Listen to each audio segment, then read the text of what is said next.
The meeting will come to order. Let the record show that all commissioners are present and accounted for except for Commissioner Gastineau and Commissioner Baciuela, our chairman.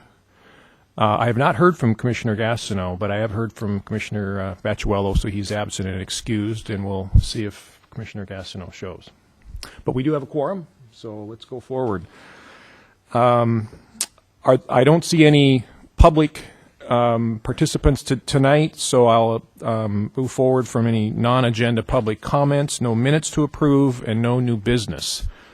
So we'll move right to the public hearing, in which we're going to conduct a public hearing tonight on the 2015 periodic plan and code update, two sections, the initial review of the vision statement and the initial review of the annexation element.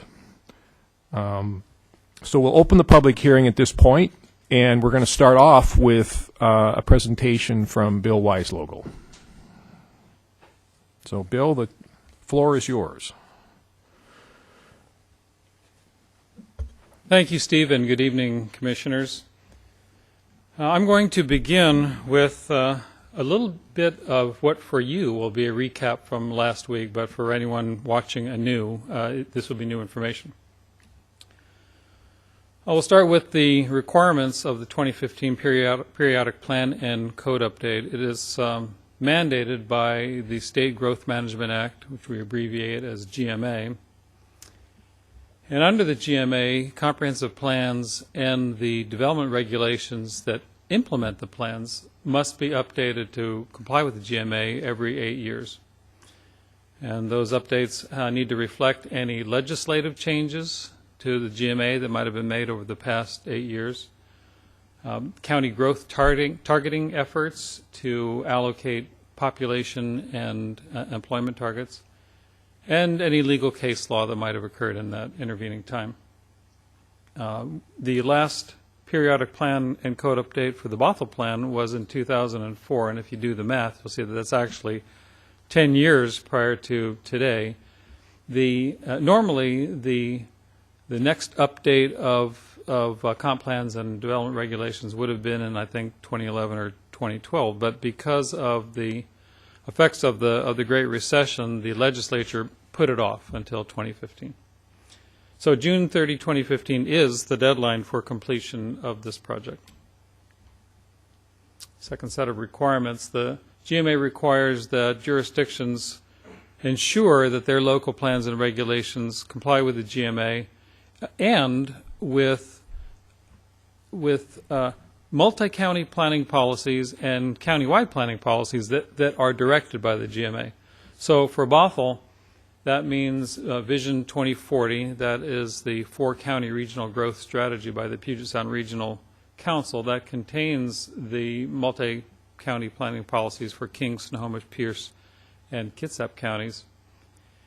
And then Bothell, being a 2-county city, our plan and regulations must be consistent with both the King County countywide planning policies and the Snohomish County countywide planning policies. Cities planning under GMA must also accommodate their assigned population and employment targets, both in their land use and infrastructure plans. Those go hand in hand. And they must review critical areas regulations and, if necessary, update those. So a couple of slides on process. As I said before, the deadline for adopting an updated plan and regulations is June 30 of 2015. We're going to require all that time, we think. Most of the work will be done by the Planning Commission. From now through July of this year, the Planning Commission will review and recommend changes to the vision statement and the 13 planning area-wide elements and any implementing code amendments. There are elements that call for participation by other advisory bodies. One is the historic preservation element. So next week, actually next Tuesday, the Landmark Preservation Board will begin its own deliberations on the historic preservation element. They'll meet next Tuesday night, likely the last Tuesday of March as well, and then forward a recommendation to you, and they will meet jointly with you so they can present their recommendation. There are a couple of other elements that would normally require the participation of other advisory boards, but don't this time around, and I'll tell you why. One is the shorelines element. The shorelines element was just updated in early 2013, and so no changes to that element are being proposed. In fact, to change the shorelines element is a lengthy process that requires review and approval by the Department of Ecology. So that won't change. That will be inserted into the plan. Another element that has recently been updated by an advisory body is the Parks and Recreation element. The Parks and Recreation Board has recently recommended to the Council approval of what's called the Park Recreation and Open Space Action Plan, or PROSAP is the acronym. That has gone to the Council. The Council just a couple of weeks ago adopted that. So again, that will be inserted into the plan pretty much intact. All right, so that takes us through July, and then from September of this year through January of next year, we'd move on from the planning area-wide elements to the sub-area plans. There are 17 sub-area plans, so we'll be bringing those to you to review, make probably relatively minor changes to, and then ask you to recommend code amendments to implement those changes. The exception to the minor changes are the three land use scenarios we talked to you about last week that we believe are necessary to meet a population capacity deficit that we currently have. All right, so in February of 2015, we will integrate all the pieces that have gone to you over the past year, from now until then, and we'll do a wrap-up and then ask you to make a recommendation of the whole package to the City Council. The Council will begin its own hearings and deliberations probably in March of next year, and we'll go through June when it adopts the plan and regulations. So drilling down a little bit now, process-wise, at each Planning Commission meeting, the staff will present draft amendments to one or two elements or sub-area plans, and then to any development regulations that require amending in order to be consistent with the proposed amended plan. So the Planning Commission would take testimony, deliberate, and provide direction to staff as to any further changes or anything different from what the staff had proposed. So staff would return in 2 weeks with the changes you're requesting. So the way it works is that plan sections will leapfrog each other. So in other words, tonight you have the vision statement and the annexation element. You'll provide direction as to changes. We'll go off and work on those changes. Next week, you will have a different element. You'll have the natural environment element. And at that meeting, you'll provide direction to staff. And we would come back with your requested changes to the vision statement and the annexation element in 2 weeks. So we'll keep leapfrogging one, jumping past the other. And the reason we need to do that is to keep this process advancing while giving us enough time to make the changes you've requested. We recognize that some sections will require more review, some less. There could be sections that you finish in a night. There could be sections that you'll need 3 or 4 meetings to get through.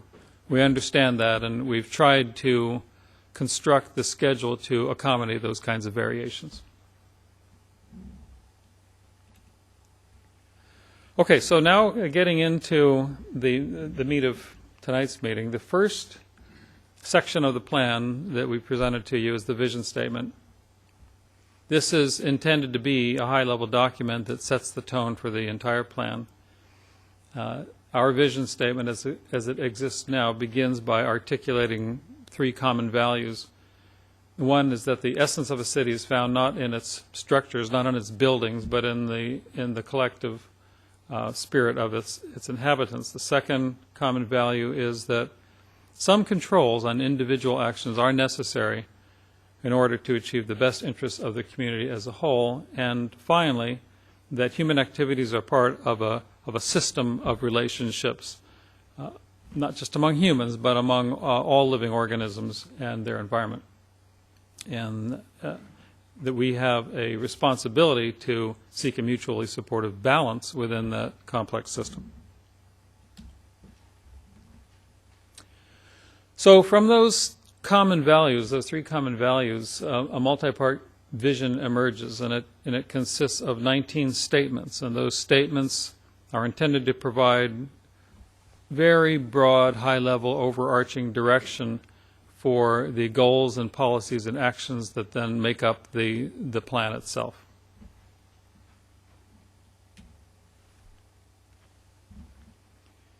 We think that the vision statement, as a very high-level document, has stood the test of time pretty well, and we are proposing only one change to it, actually, and that is it's not even a substantive change, but it's a change to reflect the progress and increasing complexity of telecommunications and data transmission. And there's also a change that I added in the last couple of days that wasn't in your packet. So it would change this particular statement 15 to read that provides necessary utility services including clean water supply, electricity, telecommunications and data transmission, natural gas, stormwater management, and disposal of wastewater and solid waste in a manner which is fiscally and environmentally responsible. The change I'm introducing tonight is to delete sewerage and replace it with wastewater. Sewerage is sort of an inelegant term, and it's not even the term that is preferred and used most commonly today. Wastewater is the term that's used today. So those are the proposed changes to the vision statement. Again, though, this isn't staff's vision statement, and I didn't mean to come across as too protective in the packet you received. It's the community's vision statement, and to the degree that you represent the community, this needs to reflect your direction. All right, so moving on to the annexation element, and I'd like to complete the whole presentation, and then we can go back and talk about each of the different sections. The annexation element contains goals, policies, and actions to guide the city's annexation efforts. Unlike the vision statement, in staff size anyway, there are major amendments warranted to the annexation element, mainly to reflect the fact that the city has annexed 10 of its 11 designated potential annexation areas since 2004, since the last update of the plan. 9 of those were in King County and came in all at one time. They were approved by the council last November, and they go into effect a week from this Friday. And then there was 1 in Snohomish County that was effective in 2012. So the proposed amendments would incorporate relevant King County and Snohomish County countywide planning policies. They would update the history section to account for the 10 annexations approved since 2004. And then the element would really focus the goals, policies, and actions on the one remaining potential annexation area, and that is in Snohomish County. It's a big one. It's 5.6 square miles. It wraps around the city to the west and north and east. But it is the one remaining potential annexation area that has not come into Bothell. To address scenarios where Bothell's MUGA might expand, and to introduce in figure A and 1, the one figure in the annexation element, the map template to be used throughout the plan. So let me go back and talk about some of these, not all of them, but just to expand on them a little bit. First point I made is that the proposed amendment would incorporate relevant King County and Snohomish County CPPs. As I told you last week and mentioned again at the beginning of this presentation, we are required by the GMA to be consistent with countywide planning policies. So to facilitate the review, to demonstrate that we're satisfying that requirement, I quoted verbatim the various relevant policies from the two CPPs, the King County and Snohomish County CPPs. Even in the process of doing that, I realized that it's going to add a lot of bulk to the plan throughout the whole plan. And so we're still having this internal debate as to whether to include all those policies verbatim to demonstrate that we're consistent with them, or to deal with them in some more streamlined manner. So we haven't resolved how best to do that yet. I talked to you last week about needing to make this document smaller, physically smaller and easier to read and get through. We don't want to do anything that's going to slow the reader down or bog them down. So I think this is going to, with benefit of your input, this is going to take a couple of meetings to figure out just what to do with that issue. Okay. Scenarios where Bothell's Muga might expand. We really think our planning boundaries are set. They're certainly set in King County because we've annexed all the way out to our planning boundaries, and we're hemmed in by other cities. Woodinville's to the east, Kirkland to the south, and Kenmore to the west. There really is no more room to go in King County. In Snohomish County, we have our designated potential annexation area,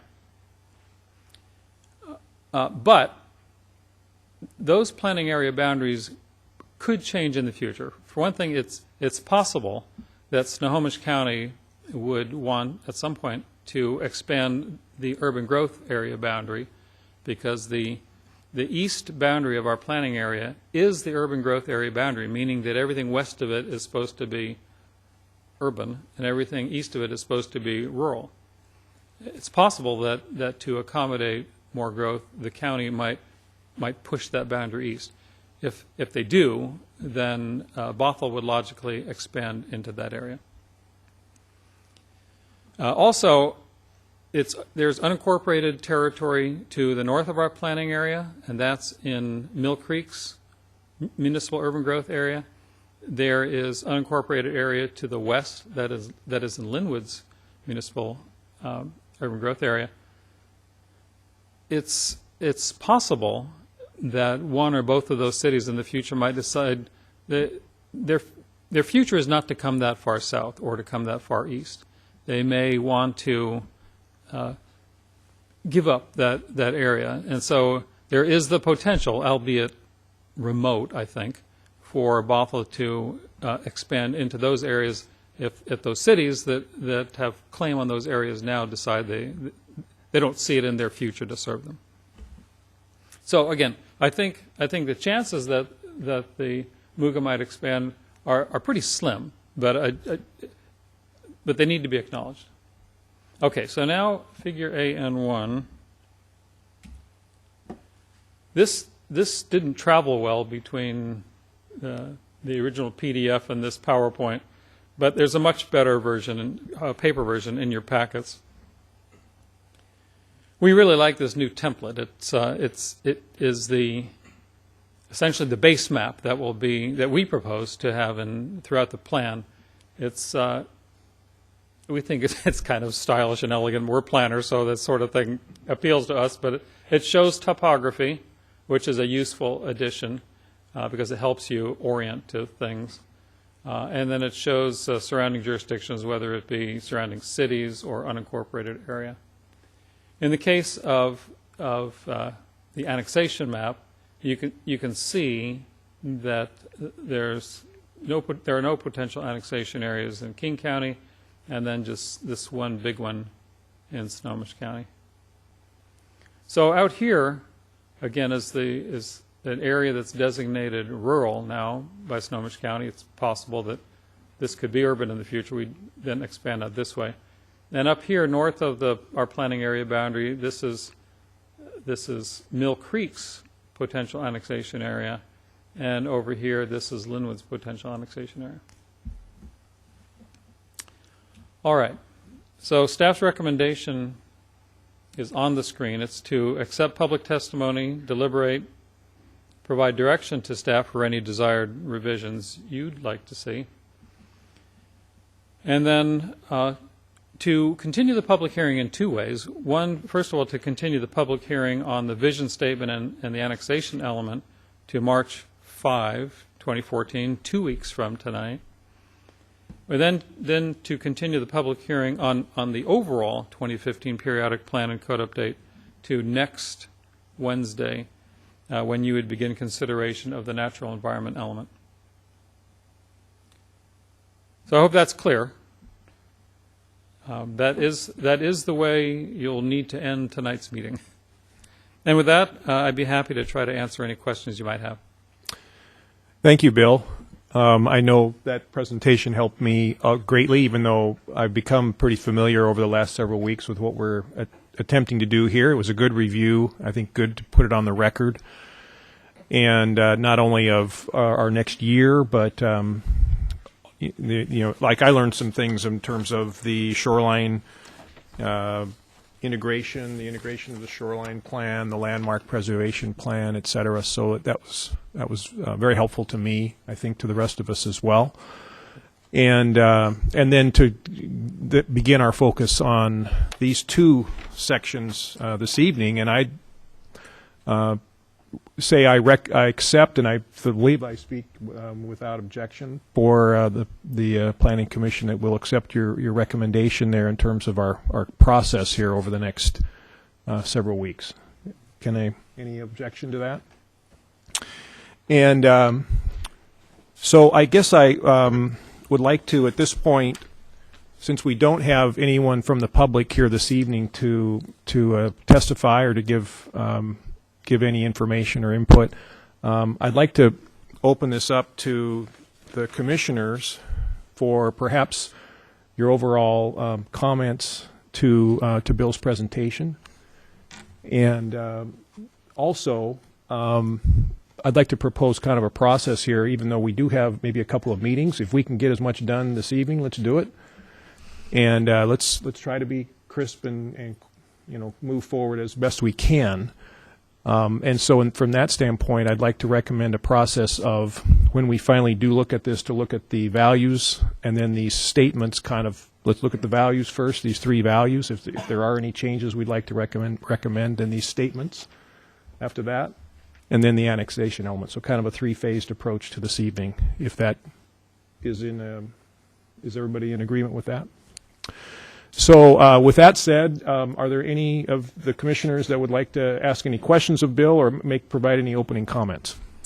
Bill, I want to thank you for that presentation. I do have a question. Just looking at that map on Linwood's Muga and Briar's Muga, it would appear that there's a little bit of an area to the west of the potential annexation for Bothell and south of Briar. Would that just be an area that then becomes an island unto itself, or what happens with that?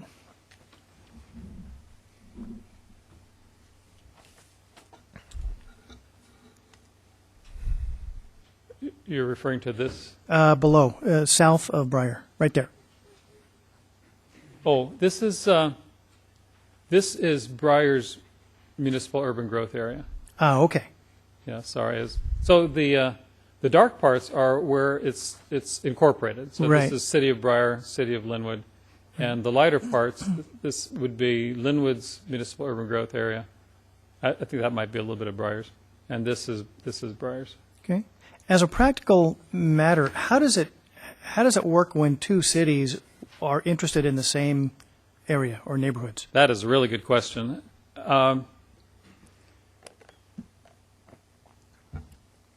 Our discussions with our neighboring cities have been pretty congenial. With Briar and Linwood and Mill Creek, we had agreement from the beginning with Mill Creek as to this being a logical ultimate boundary, if you will, between our two cities. The same with Linwood. This follows Locust Way, so it's a pretty clean boundary. The boundary with Briar took a little while to resolve, frankly. We originally followed, just for a little bit of history, Locust Way, which comes kind of down there. And then we heard from folks west of Locust Way who really wanted to be in Bothell eventually, and identified with Bothell more than they identified with Briar. So we had to go back to Briar, and we ended up settling on the boundary between Fire District 10, which the city serves under contract, and Fire District 1, which serves Briar and Malik Terrace. And so that was a negotiation there. There is one particular instance in southwest Snohomish County where there is significant disagreement between jurisdictions, between Linwood and Mill Creek. And that involves an area that is east of I-5, south of 164th, where both cities lay claim, if you will, to that area. And that's been in dispute for, 10 or more years. And it's been the subject of lawsuits or at least a Growth Hearings Board appeal, and is no closer to resolution now than it was then. Maybe we're fortunate that we were able to work things out with our surrounding cities.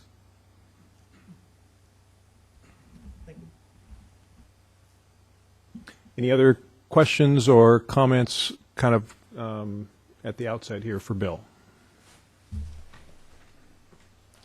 Patrick. Just one quick question to follow up. I thought that was a great question, and one that I had on my list as well. Do the counties ever get involved to set up the MUGA ahead of time, or is it mainly just between cities?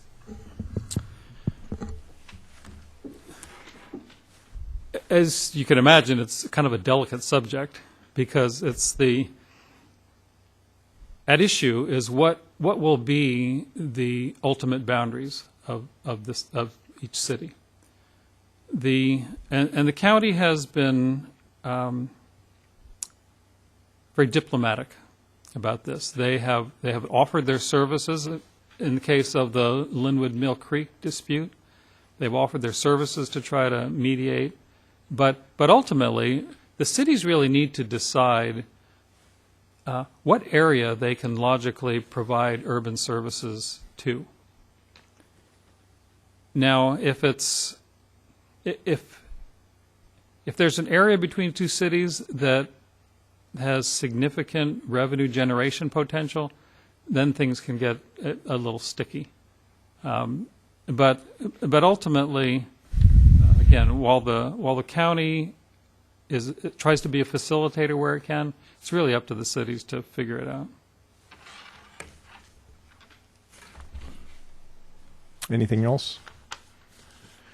So let's move forward and do an evaluation of, kind of as I suggested, the initial three values in that kind of opening section that would be on that page. I don't see the page number here. VS1. So I'll open this again up to the commission. Is there anything on either the opening statement or the description of the three values that any of you would have any comment or change or any feedback? I don't see anything. With that said, I have a couple of things that I'd like to just bring up. And again, we can deliberate this a little bit this evening and perhaps at our next meeting as well. There's actually a statement prior to the description of the three values that starts, "Our vision is drawn from." And the only thing that I would suggest that we take a look at is that it's drawn from the scores of hopes and dreams, which to me suggests aspirations for the future. And I'm just suggesting that perhaps there is also, as well, and here's my phrasing, I'm open to it, as well as appreciation for Bothell's history, so that our vision is drawn not only from a hope for the future, but an appreciation of our past. And I thought I'd like to just hear the initial comments on that, whether that adds any value or not, and I just thought I'd put that out there as an idea. Could you reread your initial suggestion for that new wording? Yeah, so our vision is drawn from scores of hopes and dreams, and then right in there, there'd be a phrase, as well as appreciation for Bothel's history or Bothel's past, offered by, and then go on with offered by interested citizens. So that, again, at the very beginning, that this vision is coming out of both hopes for the future as well as appreciation of our past. Bothell in particular has such a 100-year-plus history. I think we do a lot of investment in it. I think there's a great appreciation for it, so I just thought calling that out might be of value. So we don't have to decide that tonight. I don't think with any of these, Bill, are we going to tonight make a definitive statement, or are we going to maybe? No, you certainly need not. You can, if there is consensus on the part of the commission, then we'll just put it in and say this is what the commission wanted, and if it's something you'd like just inserted and because you'd like to think about it, we can do that as well. Are there any initial thoughts on my proposed language there? Well, my initial thought is I like it because it does bring into play, where we came from, which we've got a vibrant history as well. We do. Yeah. Any other comments? So anyway, you've heard from several of us, and I'd say let's at least parenthetically put it in and see if it stays after Sure. next meeting. Moving on, I think the values as worded, particularly values 1 and 2, are excellent. I have no changes. The only thing that I would add to value 3 that begins, we believe that human activities, I would like to have something in there. I'm just going to suggest that there be something in there that not only it concludes with seeking a supportive balance, but also responsible development. This idea that the city's efforts are not only to achieve balance, but a good stewardship of our environment and a development in a responsible way. Now, I don't know if that's too prescriptive or not, but it was just a thought that I have, particularly given that when you go into the annexation element, there is the word development everywhere. And it seemed that having that at least integrated into our vision statement at some point would be good. So, any thoughts on that? Does that get things too specific at this point? I do want to keep things high level. Yeah. Well, no, I don't think so. And in any case, we'll put it in and you can mull it over, and in 2 weeks. Okay. So one thought I had on that, so I went down and looked at the different values, and I just kind of highlighted the word that jumped out at me at each one, just to help me internalize it, and I noticed a bunch of themes coming out. I thought it captured our community's appreciation around the environment pretty well. I mean, a lot of them, I noticed 1, 3, 4, 11, 12, 14, almost a third of them are about capturing our appreciation of the environment. One of the things that, and I don't have a specific solution here, so this is more of just starting off, and it's kind of related to what you said about development, was just capturing more of our appreciation around, growth and economic development and local jobs. And there was a little bit of, we kind of alluded to that in number 9 about environmentally sound economic activities. But I don't know how much flexibility and leeway there is about changing these or modifications or tweaks or things like that. I saw some of the other ones, 14, 16, and 17, were about the services the city provided.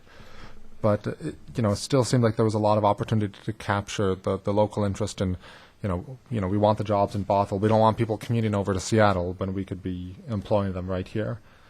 Now, I don't have a specific suggestion on that, but that was just something that jumped out at me. And, over the next few times, if it resonates with other folks on the commission, that I'd love to give a little more attention, maybe capture that value a little more explicitly.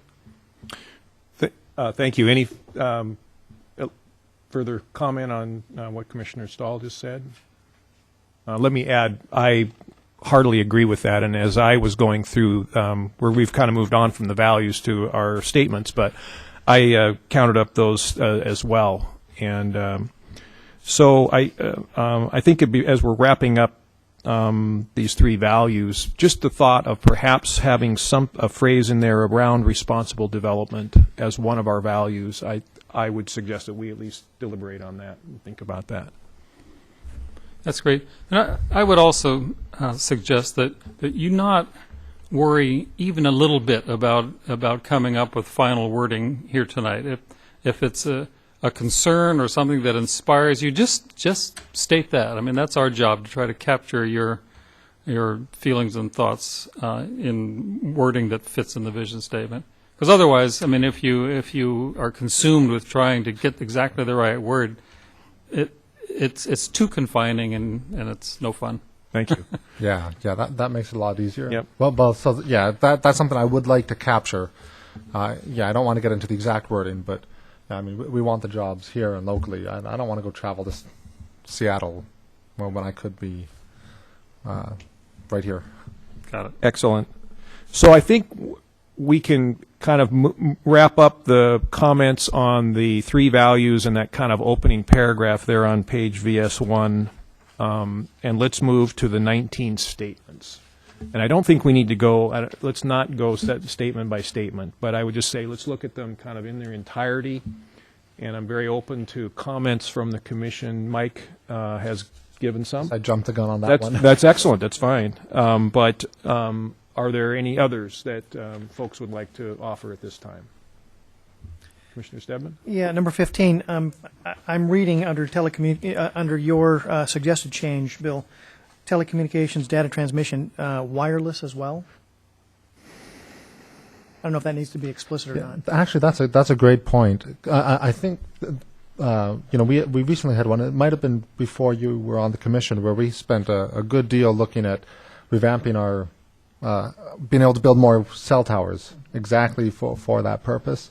So we definitely made a lot of progress there. But capturing in code sounds like a great idea. Yeah, I would agree. We could, perhaps wireless is encompassed in telecommunications, but perhaps not. So I'm open, if we want to call out wireless, I'm open to that, to including that at least as a thought. My comment on item 15 is the idea of continuously improving. And if we go to statement 17, we actually address that. In statement 17, that continually strives to improve the quality and cost effectiveness of municipal services. So I'd like to have a similar type of that we're not just providing what's necessary today, but we're creating environment for continuous improvement, because as we know, it's a dynamic environment. So what even constitutes a utility versus, let alone how it's delivered. And so I think some language in there around kind of evolving or continuous improvement would be good. Any thoughts on that? I think heads are nodding. Another comment I had on 15, which may or may not add anything, but these services are provided by city partner through interlocal agreements and privately owned services. So I don't know if that necessarily has to be called out, but the idea then that some of these services, they all have a variety of sources, whether they could be publicly owned or privately owned, might be valuable, but it might be unnecessary as well. So I think that's our feedback on item 15, Bill. Is there any other comments on item 15? I like the wording changes. I thought that made sense. I did too. Other than what you've heard from us, Bill, I liked what you had provided there. Okay, and substituting wastewater for sewerage is okay. Good. Yeah.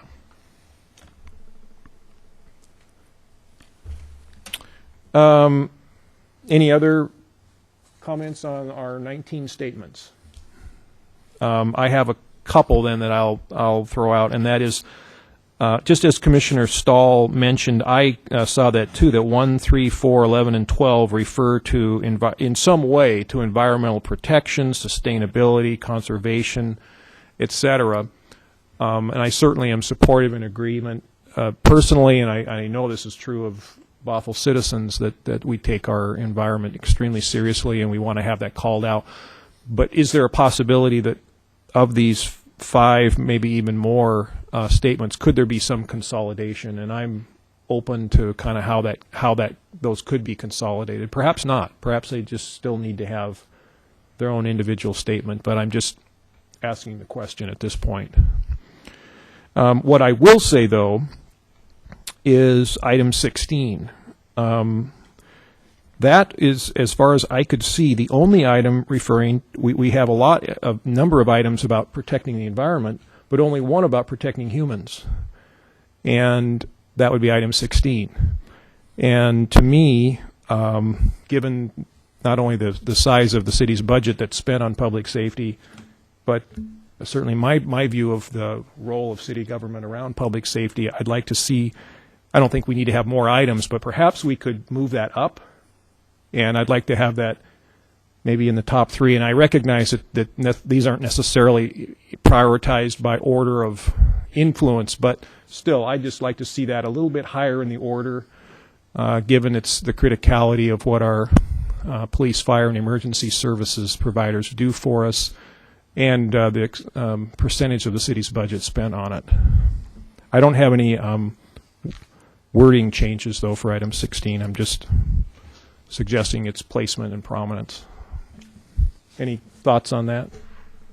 I noticed the exact same thing and had the same thought that I'd like to see that as certainly top 5. Okay. I had minor changes to items 6, 8, and 19. And so perhaps I could just take you through them. Item number 6, first of all, I really like item 6. I like them all, but particularly like the idea of strong residential neighborhoods and physical public investments. So I like the idea of, and I hope this is kind of where Bothell is headed in this idea of a dissemination of services throughout our cities and neighborhoods, and that these services can not only talk about public safety, public works services, but also perhaps even private investment. So I was just saying that perhaps some type of dissemination of private investment and services language could be integrated there. But that's just a thought I had. But overall I'm very much in favor of item 6. Steve, could you expand on that a little bit? Well, where I'm kind of hoping that we're headed, particularly as we annex more and more, is that we have a pushing out into our neighborhoods services, and that could be anything from corner grocery stores, corner restaurants, coffee places that are pushed out more and more into our neighborhoods, with the idea of our citizens being able to walk and have those kind of options closer and closer to them. And so I know we have our retail areas in Canyon Park and Country Village and downtown, but I'd like to see more of that and like I'm using the word dissemination of services. So that's where I'm thinking it perhaps could be added there in item number 6. So that was kind of my thinking there. Any comments on that? How does that differ from number 8? Because in number 8 it calls out for commercial areas that are pedestrian, bicycle, transit oriented. It really doesn't, and perhaps that was kind of I had 6 and 8 perhaps could be consolidated. Mm-hmm. So there's possibility that Bill, maybe you could have staff take a look at that and staff take a look and just see if could 6 and 8 be consolidated. And the only thing that I added on 8 provides commercial areas which instead of are I just said include pedestrian, bicycle. And then I said, and a variety of transit choices. That was my only change for number 8. But I agree that 6 and 8 are very similar. And now, hang on just a second. I need to Okay. catch up with you.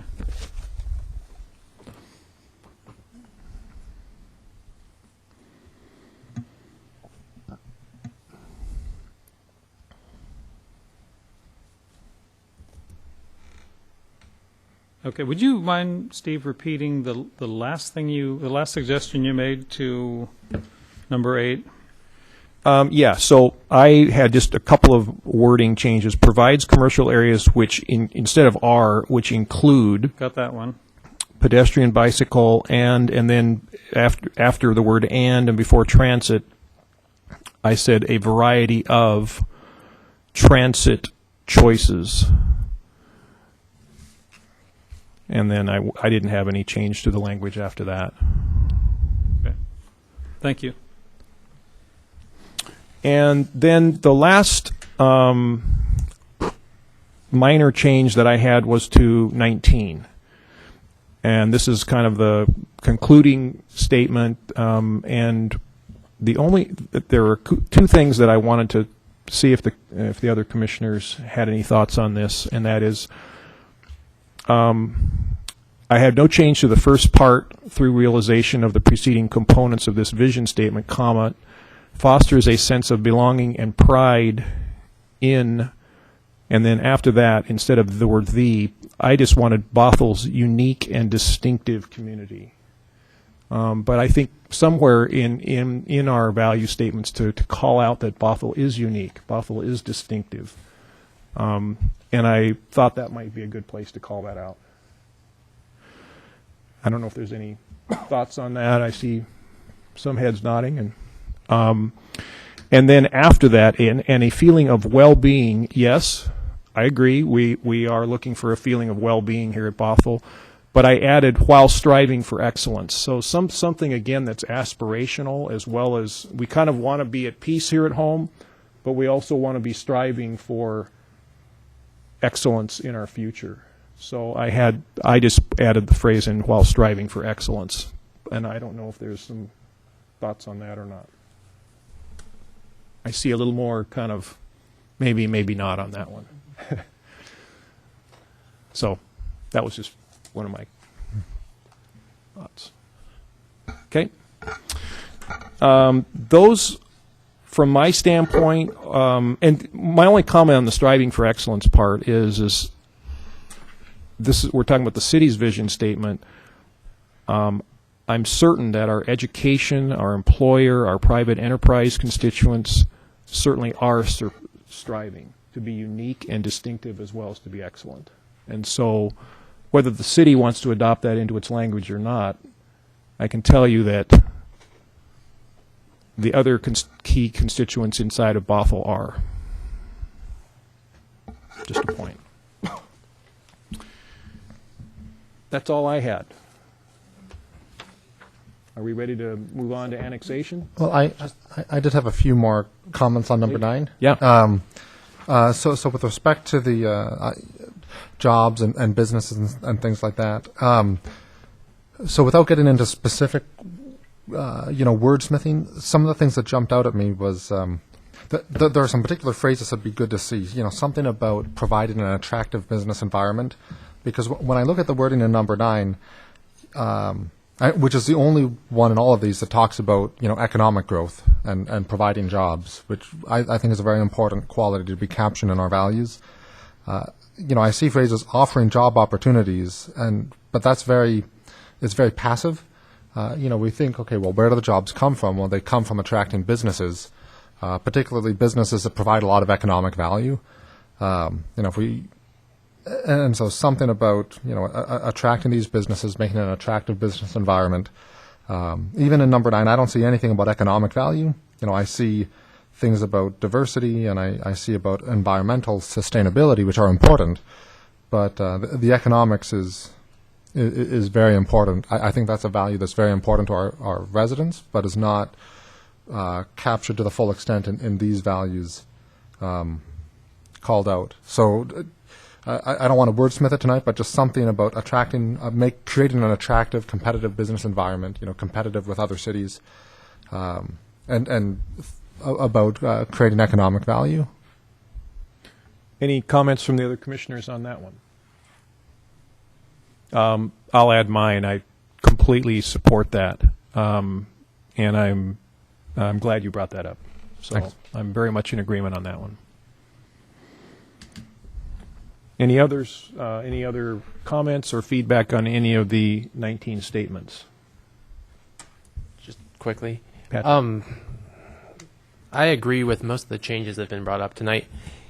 As far as consolidating some of these into, single sentences or small paragraphs, I kind of like the idea of leaving them separate at this point, just because I think they stand out a little bit more and they are different enough that they have a little bit more of a powerful impact if you just read it as a one-off, as opposed to trying to accomplish too much in a single bullet point. So, but in general, I do like the changes. And 15, change to wastewater is fine. Wireless, we could, take it or leave it. I think that telecommunications, might encompass it, but you guys had a lot of discussion about it in the past, so I think that's something we should look at too. But overall, yeah, I support the changes that have been discussed tonight. I appreciate your comments about keeping it brief and readable. And so while we've suggested consolidation, we don't want to end up with very long, unreadable paragraphs. So good point. Anything else? Okay, I think we're ready to move on from the values part of our public hearing, and let's move to the annexation element.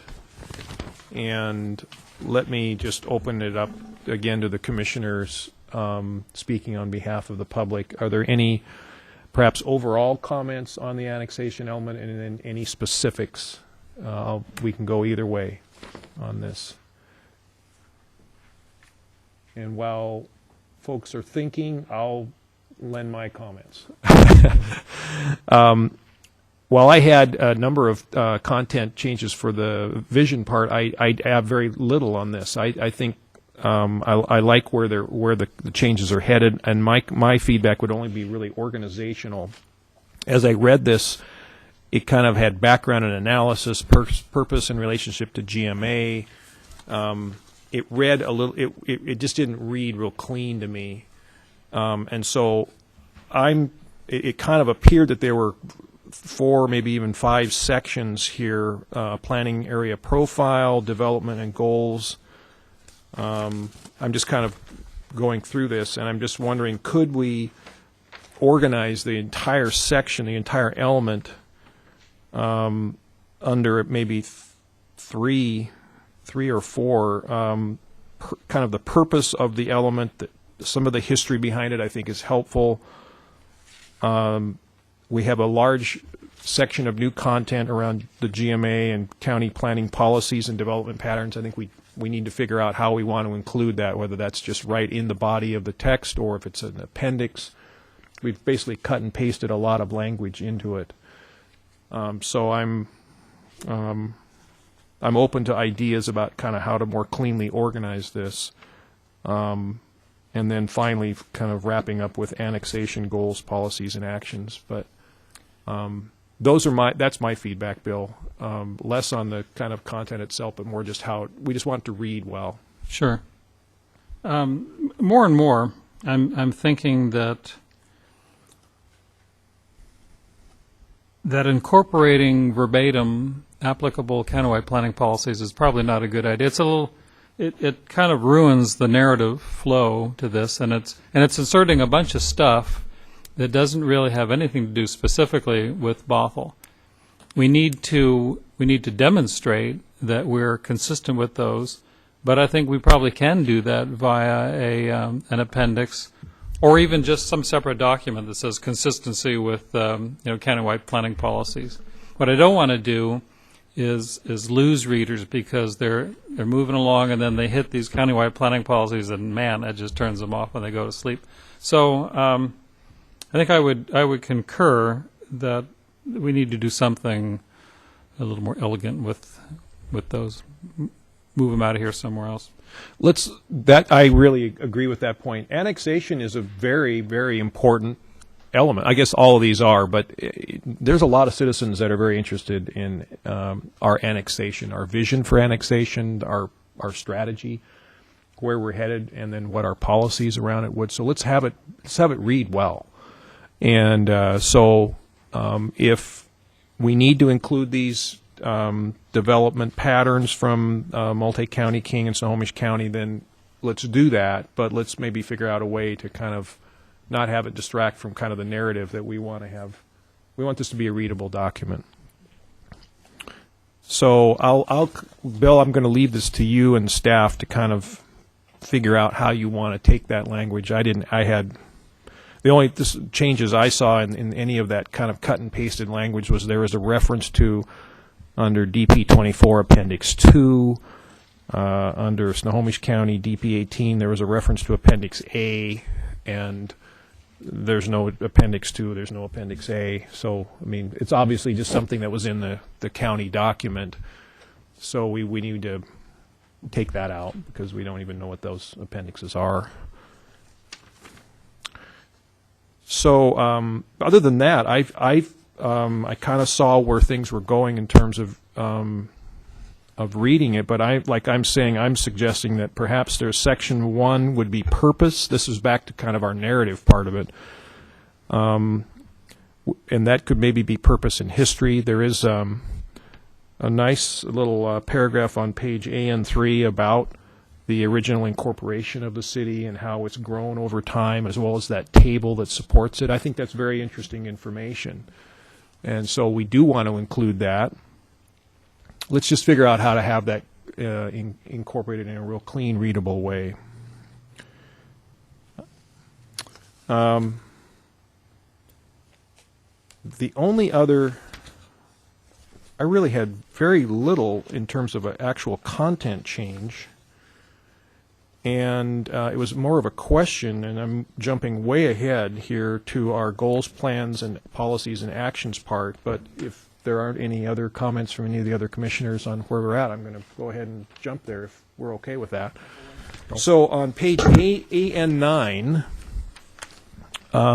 we're going to trim this down quite a bit, and what was AN15, but I think we're now calling it ANA1, it looks like. And this is kind of important. This is now we're talking about how annexation would actually be accomplished, or we're talking about this proposed survey where is going on.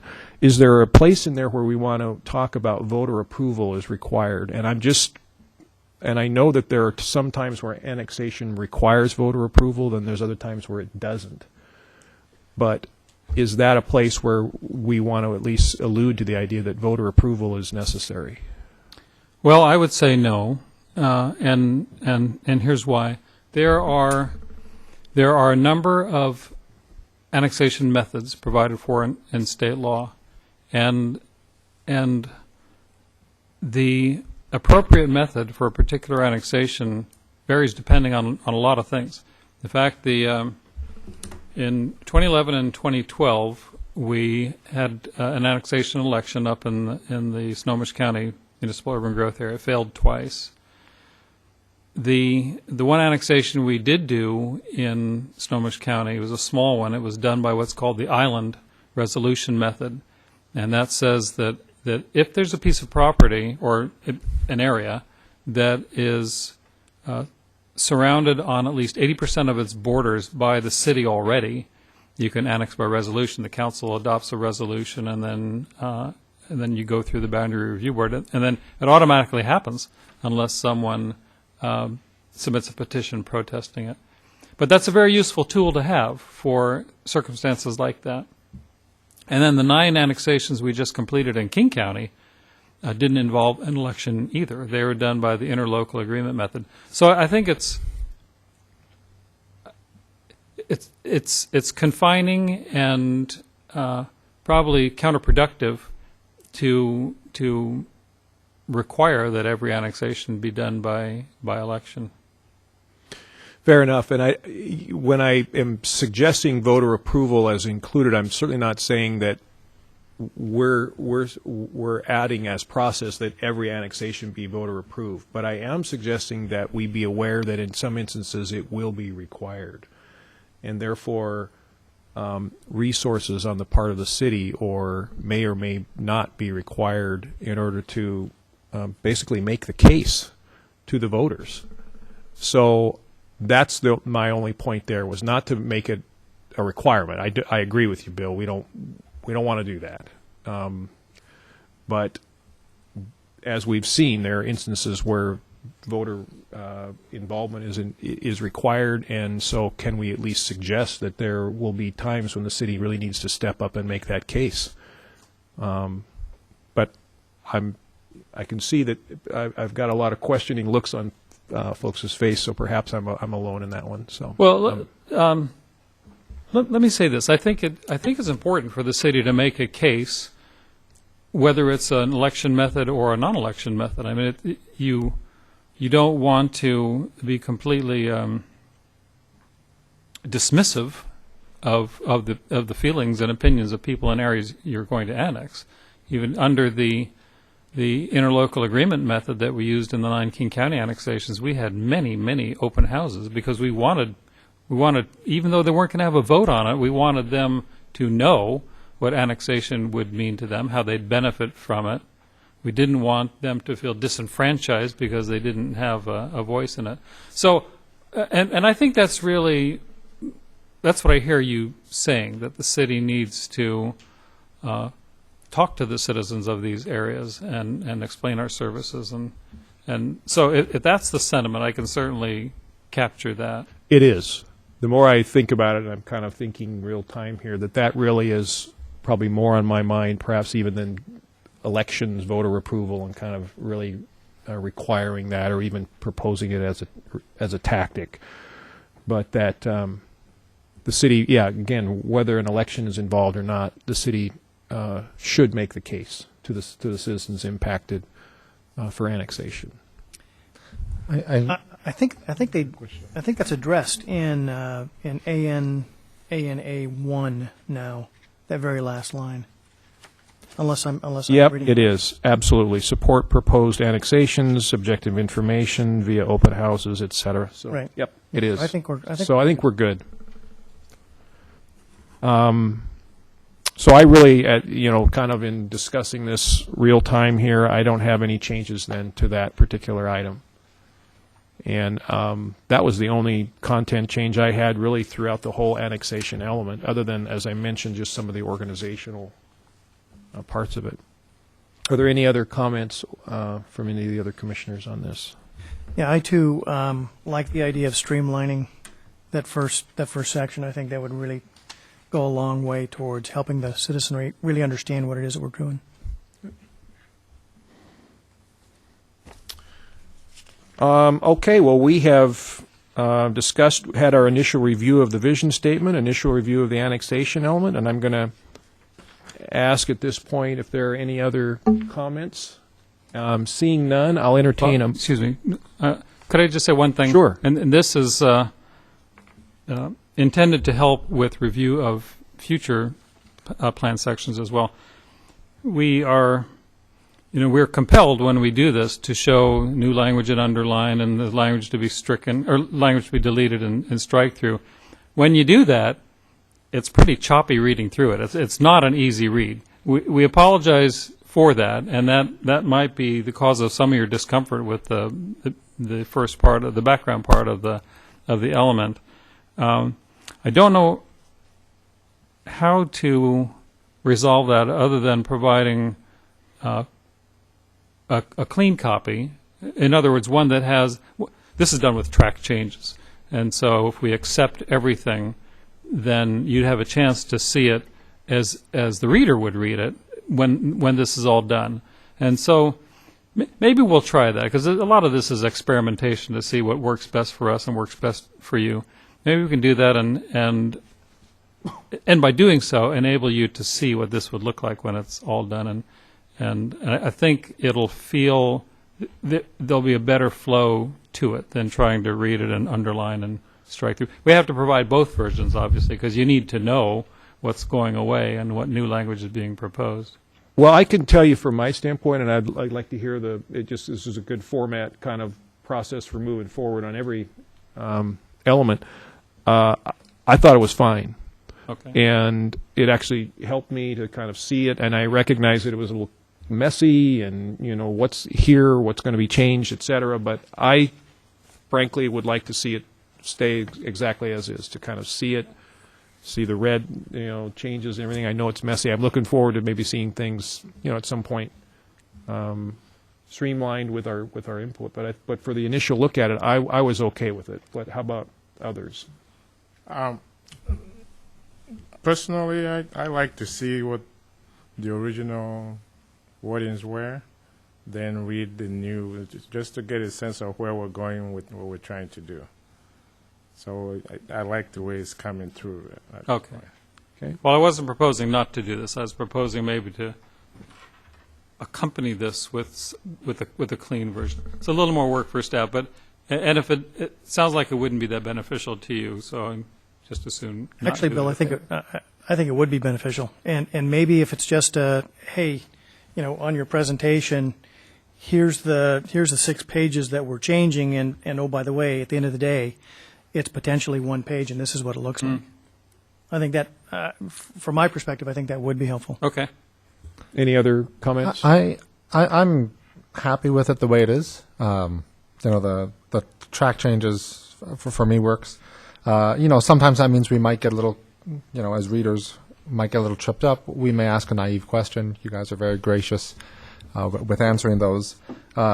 But yeah, I think this works. The one spot where it'd be confusing is if something is moved. If a whole paragraph is moved from one area to another, then obviously it shows up as a deletion in one place, and sometimes it can be difficult for us to connect the dots. And then the green boxes are very helpful. Right. So, overall, I think this format works great. I don't want to suggest anything that's going to be more work for staff. This, at least for my purposes, is very sufficient. Don't change just for me, Bill. Okay. Roger that. Commissioner Cabe? No, I agree. I like the current format. There would be, it would be a little easier to read through if it was just one concise document, but I like seeing the changes as they're currently construed. So there's your feedback. Actually, I think I like the green boxes even more than I like the changes. To be entirely honest, because the green boxes I really appreciate because it gives. I don't have the same context, obviously, and that just really helps me understand what's going on, and then it frames how to see the words. Mm-hmm. Well, the green boxes force us to fully understand why we're proposing something too, frankly. So it's a good exercise for us too, and we have come to really like those green boxes over time. We've been using them a long time. So I was just going to make one additional comment about the potential for bringing you a completely clean document. We can certainly do that.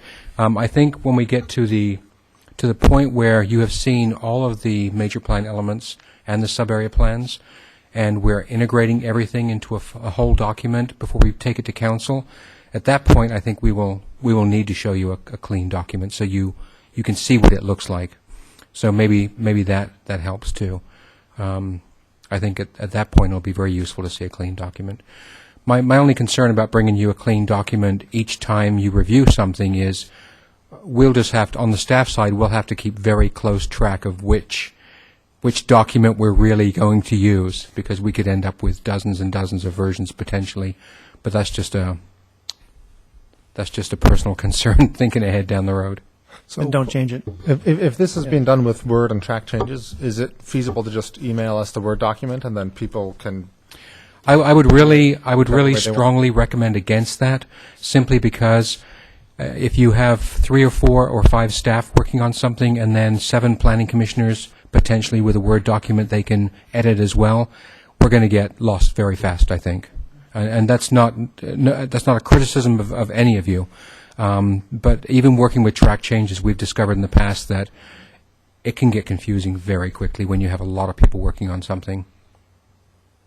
We had a long debate. Some form of version control is helpful for all, is kind of what you're saying. We're going to, luckily with Word now, you can really be explicit in your footers and describing the document that you're working on.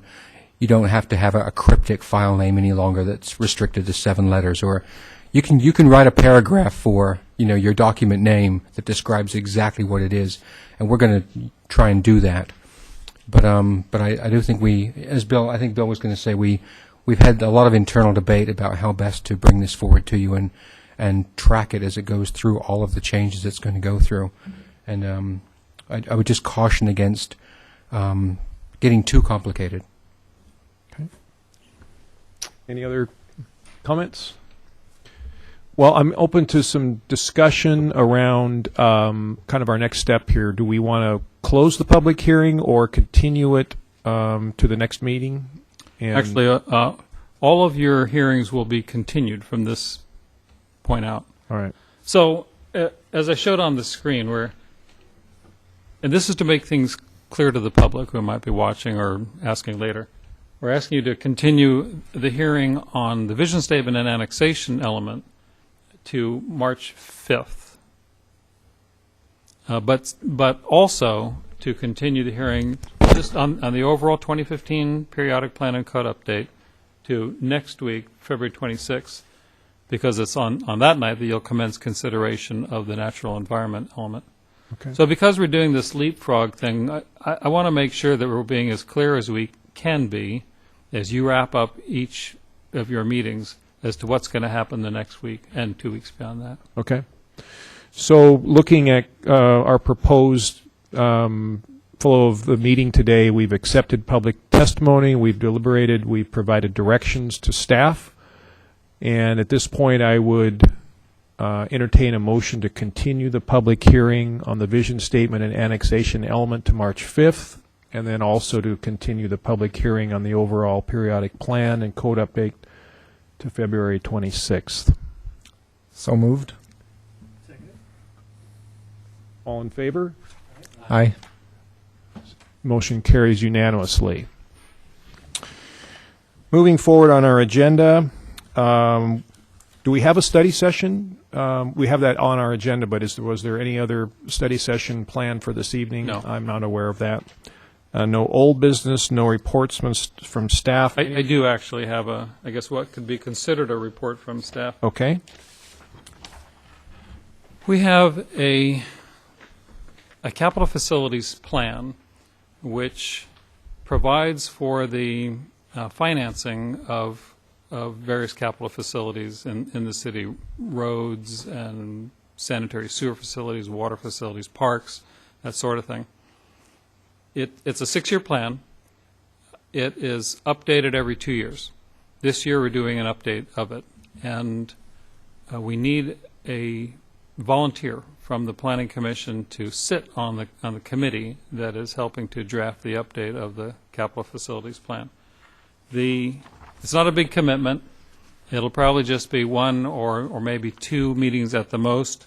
Those meetings wouldn't happen until July, the middle of July most likely.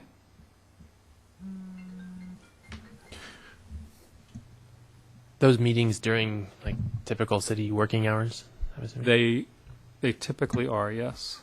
Are you looking for that decision this evening, or can we deliberate and You can get back to you? deliberate. I'd be interested if. I mean, July's a ways out. I don't know what my schedule, what specific days it's going to be, but Do you have specific dates, Bill? We tentatively have Wednesday, July 16 and Thursday, July 17 if needed. do we know what times on those days? I don't, Mike, but they are typically, well, I do actually, 10 a.m. to 2 p.m. each day.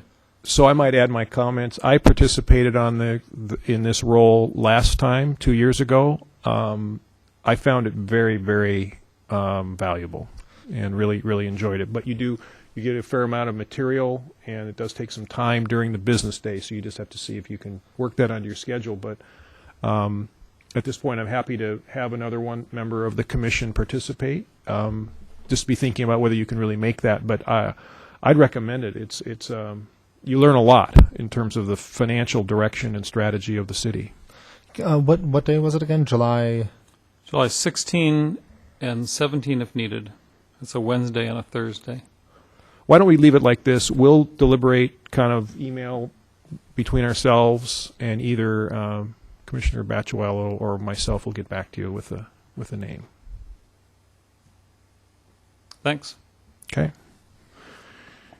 Any other reports from staff? I have one very brief report. If you recall, last week I gave you a flyer about the Arch Housing Workshop, and asked that if you were interested in going, if you could please RSVP Arch directly. And they just asked me to remind you that if you are planning on attending, to please RSVP them so they can provide you with sustenance, mainly. That's it. Thank you. Okay, thank you. Reports from members. Seeing none, I would entertain a motion to adjourn. Motion to adjourn? All in favor? Aye. Meeting is adjourned.